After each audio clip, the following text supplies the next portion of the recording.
नमस्कार।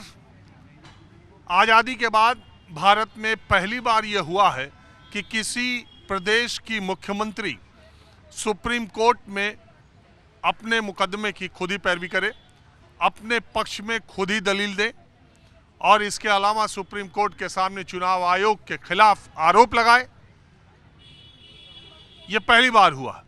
ममता बनर्जी ने एसआईआर के मसले पर आज सुप्रीम कोर्ट में चीफ जस्टिस की बेंच में वो खुद ही आई और उनकी तरफ से जब बातें रखी गई कि एसआईआर के जरिए, फॉर्म 7 के जरिए तमाम जायज लोगों के नाम काटे जा रहे हैं, थोड़ी बहुत स्पेलिंग मिस्टेक पर भी लोगों को नोटिसें दी जा रही हैं, योग्य मतदाताओं का वोट काटा जा रहा है। इस मसले पर सुनवाई हो रही थी। उनकी तरफ से वरिष्ठ वकील वहां पर दलीलें दे रहे थे। इस बीच ममता बनर्जी ने जज से, सुप्रीम कोर्ट के चीफ जस्टिस ऑफ इंडिया, उनसे कहा कि सर, मैं मुख्यमंत्री हूं, मुझे इस केस के बारे में सही तरीके से पता है। वैसे तो मैं मामूली आदमी हूं, लेकिन मैं लोगों के साथ जो अन्याय हो रहा है वो मैं आपके सामने रखना चाहती हूं। जज ने कहा कि आपकी तरफ से वरिष्ठ वकील, काबिल वकील लोग बोल रहे हैं। उन्होंने कहा नहीं, मैं मुख्यमंत्री हूं, मैं बात बताना चाहती हूं आपको, मुझे सिर्फ 5 मिनट दे दीजिए।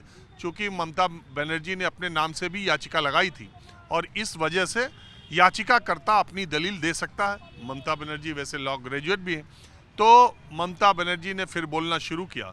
उन्होंने कहा कि आसाम बगल का राज्य, वहाँ पे एसआईआर नहीं हो रहा है, पश्चिम बंगाल को निशाना बना करके एसआईआर किया जा रहा है। सबसे ज़्यादा वोट पश्चिम बंगाल में काटे जा रहे हैं और जानबूझकर वहाँ पर माइक्रो ऑब्जर्वर नियुक्त किए गए हैं। चुनाव आयोग के वकील ने कहा कि हमने इनसे कहा था कि क्लास 2 के अफसर हमको ऑब्जर्वर बनाने के लिए दीजिए, लेकिन मात्र 80 अफसरों को इन्होंने दिया, तो मजबूरी में ये फैसला हमें लेना पड़ा, हमें दूसरे राज्यों से माइक्रो ऑब्जर्वर भेजने पड़े।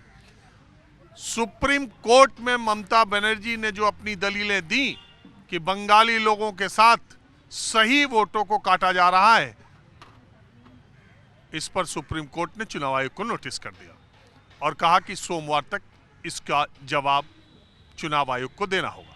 सुप्रीम कोर्ट ने ममता बनर्जी से कहा कि देखिए, एसआईआर और आधार की जो चर्चा आप कर रही थी, उन्होंने आधार को मान्य दस्तावेज बनाने पर सुप्रीम कोर्ट का आभार भी व्यक्त किया और उन्होंने कहा कि देखिए, आधार का मामला दूसरा, एसआईआर का मामला दूसरा है, लेकिन आज जो आप ये बात कह रही हैं, आपकी बात पर हम चुनाव आयोग को नोटिस देते हैं और सोमवार तक उससे जवाब मांगते हैं।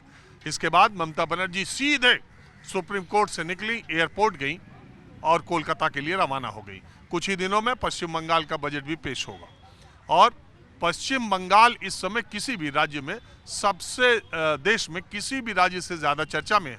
पीछे अखिलेश यादव ममता बनर्जी के हैं।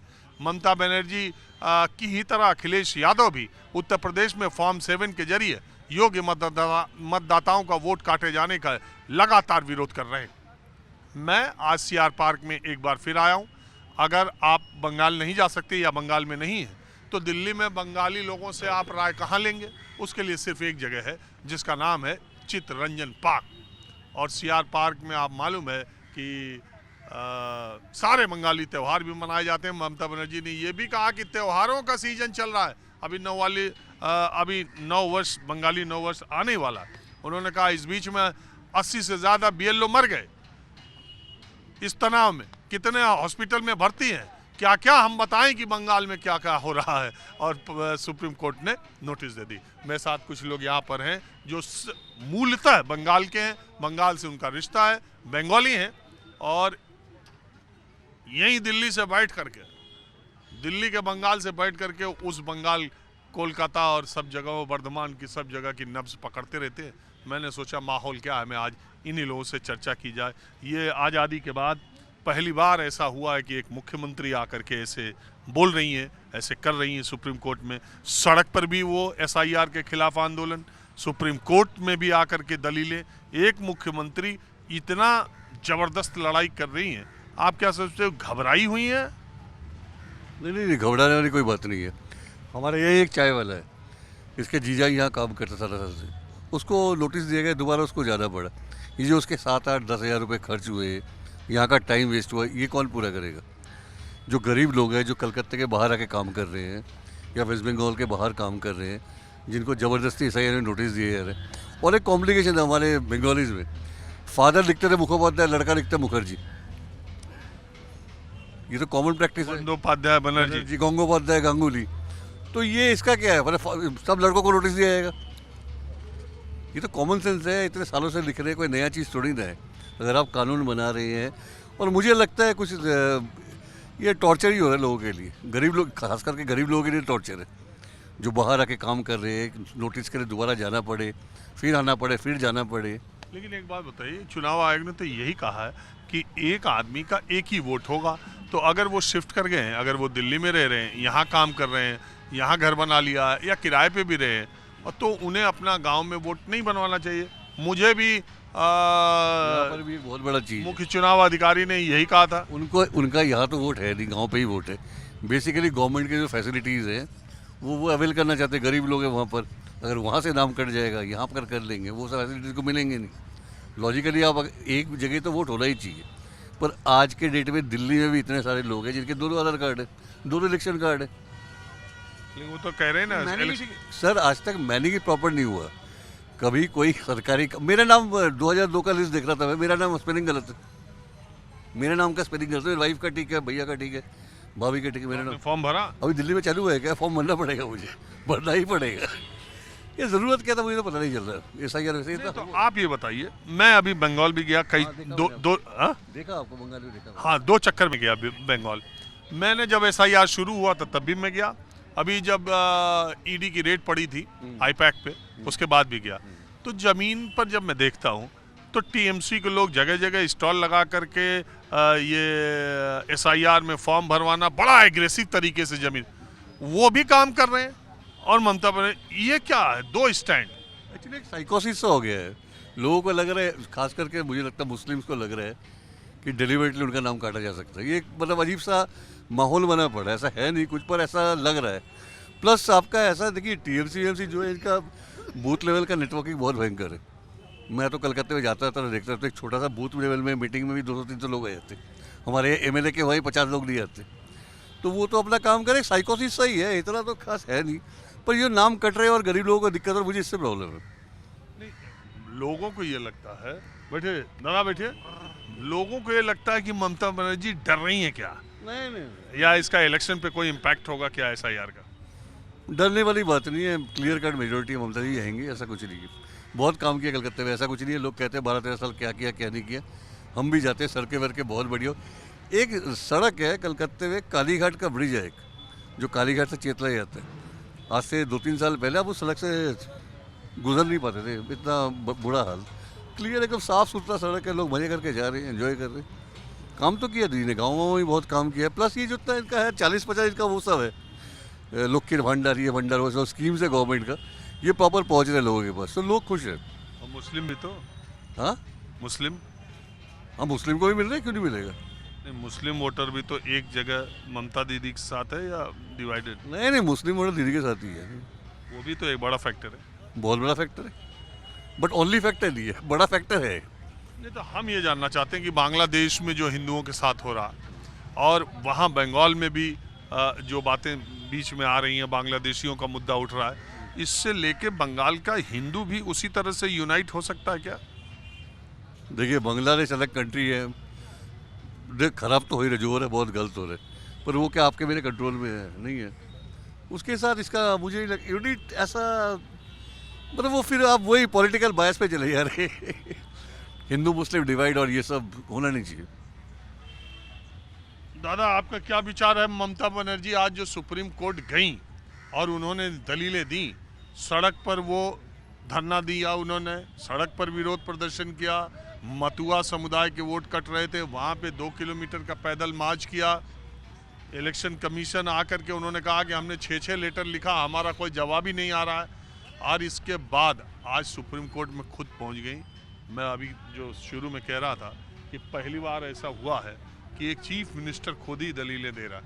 आप इसको उनकी घबराहट मानते हैं, या आप वो ये दिखाने की कोशिश कर रहे हैं कि नरेंद्र मोदी, बीजेपी, चुनाव आयोग, इस सबसे देश में कोई लड़ सकता है तो केवल एक ही नेता है ममता बनर्जी? वो क्या प्रूव करना चाहती हैं? आपने जो पहला स्टेटमेंट दिया घबराहट, ये बात बिल्कुल सच है। वो बहुत घबराई हुई हैं इस बार।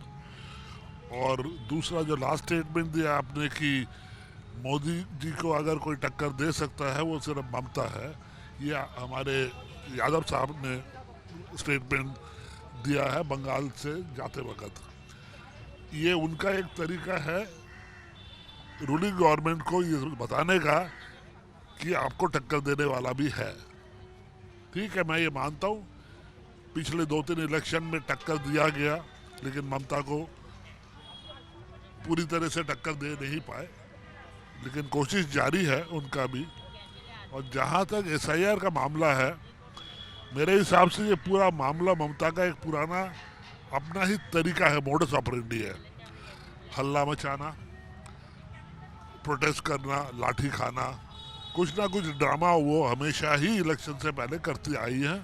ये उनका अपना USP है, तो वो खैर कोई बात नहीं। लेकिन सर अपने आप में कहीं गलत नहीं है, इसकी ज़रूरत है। आज नहीं तो कल होती, इलेक्शन से पहले हो रही है। हाँ, इसमें हो सकता है गलतियां हो रही हैं, सिस्टम से गलतियां हो रही है, एडमिनिस्ट्रेशन से गलतियां हो रही है, लेकिन कोई भी चीज़ जो इतने बड़े स्केल में होगा उसमें गलतियां तो होंगी। अच्छा, इसका इलेक्शन पर क्या आप मानते हैं दादा कि इलेक्शन किस तरफ जा रहा है बंगाल का? यहाँ से जो देख रहे हैं आपके अपने लोग जो वहाँ पे हैं। इसका असर इलेक्शन पे बिल्कुल नहीं पड़ता। ये एक अलग चीज़ है, जनगणना की तरह कि लोगों को देखा जा रहा है कि वो है वेस्ट बंगाल के या इंडिया के या नहीं है। तो फिर पॉलिटिकल पार्टी को इतना टेंशन क्यों हो रहा है? सर को होने दीजिए अपने तरीके से। उसमें जो खामियां निकलेंगी उन खामियों का करेक्शन होगा। ये तो नहीं कह रहा रूलिंग गवर्नमेंट की खामियों का करेक्शन नहीं होगा। ये सर तो और स्टेट में भी हुआ है। तो कह रही है ना आसाम में चुनाव है, हमारे साथी का नहीं, आसाम में करा रहे हो। हाँ, तो देखिए थोड़ा बहुत तो पॉलिटिकल इंटरेस्ट हर किसी पार्टी का होगा अपनी तरफ झुकाव करने के लिए, लेकिन सर एज ए कॉन्सेप्ट अगर गलत कहेंगे वो गलत बात है। नहीं, आप इलेक्शंस को, जैसे बहुत लोग कह रहे हैं कि ममता बनर्जी बहुत सारी सीटें 5,000, 8,000, 10,000 के डिफरेंस से जीती थी पिछली बार।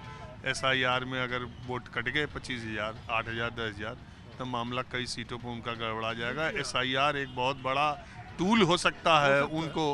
हो सकता है, लेकिन उस टूल में बहुत सारे गलत लोग जो मेरे मुल्क में घुस के मेरे मुल्क का बेड़ा गर्क कर रहे हैं वो बाहर हो जाएंगे। मेरे लिए वो भी जरूरी है। लेकिन वो तो ड्राफ्ट लिस्ट में तो यह बताया नहीं कि कितने को पकड़ा कितने को नहीं पकड़ा, खाली बस मुंह जबानी बात चल रही है। हम तो गए थे पश्चिम बंगाल के बांग्लादेश बॉर्डर पर, 1,500-2 हज़ार लोग गए, कुल मिला के 10, 12, 15 हज़ार लोग पकड़ा नहीं पकड़ा की लिस्ट आपके सामने है, तो उसमें किसको पकड़ा और किसको नहीं पकड़ा वो तो सामने है। तो गलत आदमी पकड़े हैं क्या? जो रजिस्टर्ड है, जो ऑथराइज्ड है, नहीं तो ये जितने लोगों को नोटिस दिया गया, आपको लग रहा है कि सब बांग्लादेशी आए हुए हैं नोटिस पे? वहाँ हिंदू भी बहुत है। मैं नहीं कह रहा, मैं कह रहा हूँ उसकी जांच पड़ताल होने दीजिए ना। बांग्लादेशी है नहीं है, बोनाफाइड है नहीं है, हो